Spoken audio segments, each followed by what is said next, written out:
Hello mga ka-legit Dover Cuds, isang mapagpalang hapong muli sa inyong lahat at tayo po ay nagbabalik para sa isang updates for today's video kung saan ang sugod bahay mga kapatid ay muli na namang itinapat dito po sa Gisa Gedli, no? At ngayon ata yung pinakamasayang segment ng sugod bahay mga kapatid. Ang lahat ng yan, but before that, if you haven't subscribed yet to my YouTube channel, please don't forget to like, share, and subscribe at hit mo na rin ang bell for more showbiz updates.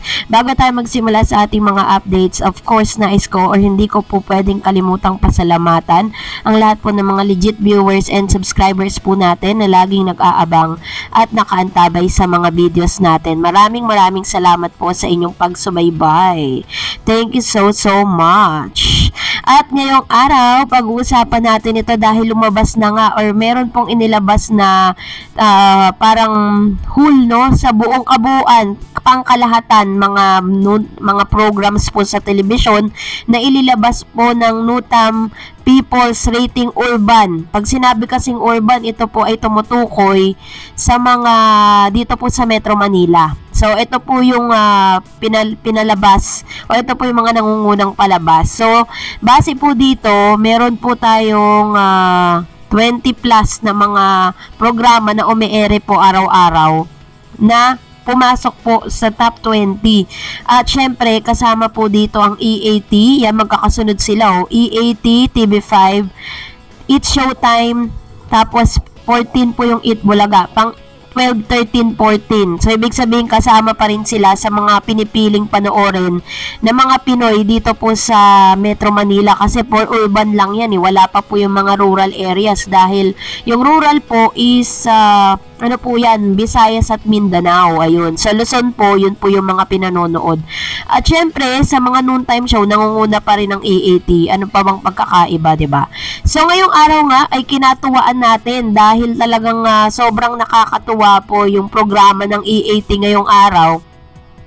Dahil yung kanila pong sinugod bahay ni Mayor Jose Manalo dito po sa lugar na ito, talagang deserving niya na makuha yung premyo, no, na nanggaling po mismo dito po sa mga Dover Cuds po natin. And we are happy to see na talagang siya po yung nabunot dahil bukod sa PWD siya, dahil meron po siyang kapansanan sa mata, sabi nga po, 'di ba, dito nag-well tayo lahat dahil sabi niya lagi yung sinasabi sa sarili niya na siya po ay walang pinag-aralan, ganon. Kaya sinabi sa kanya ni Mayor na wag mong sabihin laging wala kang pinag-aralan, sabi niya. Kasi nga, 'di ba, kung tutungusin, mas matindi pa nga gumalang yung mga taong walang pinag-aralan, yung mga hindi nakatapos ng pag-aaral kaysa dun sa mga aral, 'di ba? Hindi ko naman sa nilalahat pero this is real talk So sometimes mas respectful pa po yung mga hindi po nakapag-aral kaysa sa mga nag-aral. So dahil dyan kinatuwaan ng maraming sinabi ni Mayor Jose Manalo kasi aside from being so maloko, pero talagang may matututunan pa rin tayo dito no, sa kanya pong segment. At dito nga ay tinulungan po nila aside from being or nabigyan po sila ng pagkakataong manalo at nabigyan ng papremyo po na galing po sa EAT Productions. Nabigyan din po siya ng pagkakataon na ipagamot yung kanyang mata dahil ito pong si Winner, meron po siyang sakit mula pagkabata po, meron siyang tinatawag na cataract na hindi po naipagamot dahil lang na rin sa financial na problema. So dahil dito ay isa ang EAT sa naging instrumento para pumapagamot siya.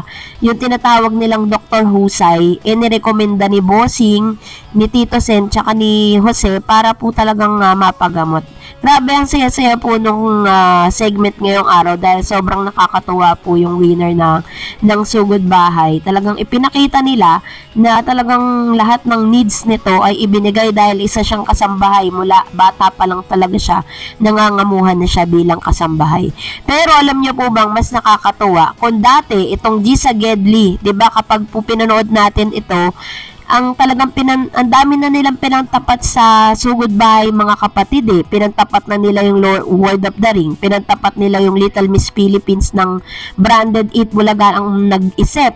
Ngayon, hindi na naman, iba na naman pinantapat. At ngayong araw, nakita nga natin na dahil talagang ano sila, kumbaga parang pressured na 'di ba? Nape-pressure na parang wala na bang nanonood, di na ba sila pinanonood ng mga tao, 'di ba?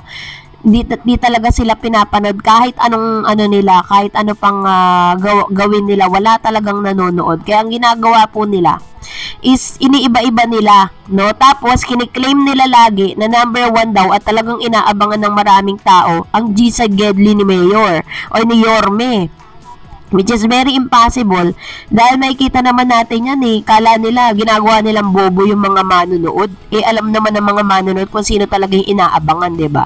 So ngayong araw nga, eto na, nung sinili po natin Gisag Gedli, pagkapasok pa lang po ng sugod bahay, mga kapatid, ipinasok agad ni Paulo Contis ito pong Gisag Gedli ni Mayor. Kaya talaga masasabi natin pinantatapat talaga siya. At talagang si Yorme medyo palaban na din ngayon sa bawat niya, meron na siya mga pasabog dahil nung katulad po nung sinabi po ni netong si Buboy na sabi niya gano'n, Mayor, iinom muna daw siya ng soft drinks. Anong soft drinks? Pepsi ba yan? So, alam natin na talagang ipinupukol po yung issue na yun sa TVJ. Pero syempre, deadma lang naman ang TVJ patungkol dyan dahil pinatunayan na nila sa sarili nila at sa madla na wala silang kasalanan dyan. At dahil dyan, ito nga, meron silang isang nilapitan dyan. Nakita nyo naman, naka-costume pa rin ang isang Buboy. Akala niya siguro natutuwa yung mga tao na ganyan yung itsura niya. Bakit hindi si Yorme ang pagbihisi nila ng ganyan? Siguro kahit ano pong gawin nila, talagang wala talaga, naghihingalo na talaga yung yung show. Hindi na nila maamin sa sarili nila dahil parang parang in denial sila sa punto na yon.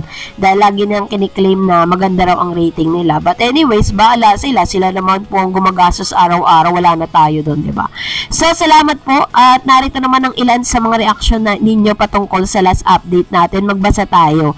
Sabi ni King Conqueror, iba talaga ang orig, TBJ legit Davao Cats and Jose Mayor Manalo and Davao Guards, Wally Zombie. Ayun. So, sila lang talaga ang orig. Totoo naman silang orig At sila yung tinatawag na public servant na talagang umiikot ng genuinely, hindi ka lang pasasayahin, bibigyan ka pa ng papremyo. Kaya naman, salamat po, legit Davao Cats, King Conqueror. And also ito, talagang pinapasaya ako araw-araw ni Ma'am si Maria Teresa Romero. Sabi niya, Dareds, full supporter mo ako. Ayan, 'di ba? Hindi ka ba may inspire pag ganyan kaganda yung mga sinasabi niyo sa comment section? Maraming salamat po, Ma'am si Maria Teresa Romero, for always watching and for your full support. Salamat po. God bless po sa inyo. And Miss Tida Mateo also said 9666. Dati naiinis ako noon sa Legit Eat Bulaga, ang haba ng commercial nakakatulog, o diba? Sa pamamagitan po ng mga vloggers na katulad namin, na ipapaliwanag namin sa inyo how important na talagang may mga ads na ganito. Dahil kung walang ads, walang noon time, diba? Walang ads, wala pong kita. Kaya kailangan kailangan natin unawain yung mga ganung bagay. Thank you po. And of course, Ninita Ignacio, ubos na yung viewers sa YouTube ba at sa FB? Paano yung live audience sa APT Studio?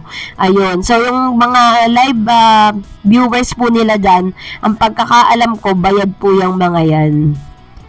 Sabi naman ni Adela Marie 7153, mga bashers ng fake, sabi sa inyo, bantayan ninyong Gedli nyo. Ayan, tuloy. Kakanood ninyo sa TBJ at mga vlogger ng TBJ sa TBJ. Ulit, nagpapasalamat yung sa Gedli. Sabi daw, salamat, bossy. Yun lang. Ibig sabihin, talagang nakatutok pa rin talaga sila at kilala pa rin ang branded Eat Bulaga pagdating sa mga ganitong bagay. Kaya pasensya sila.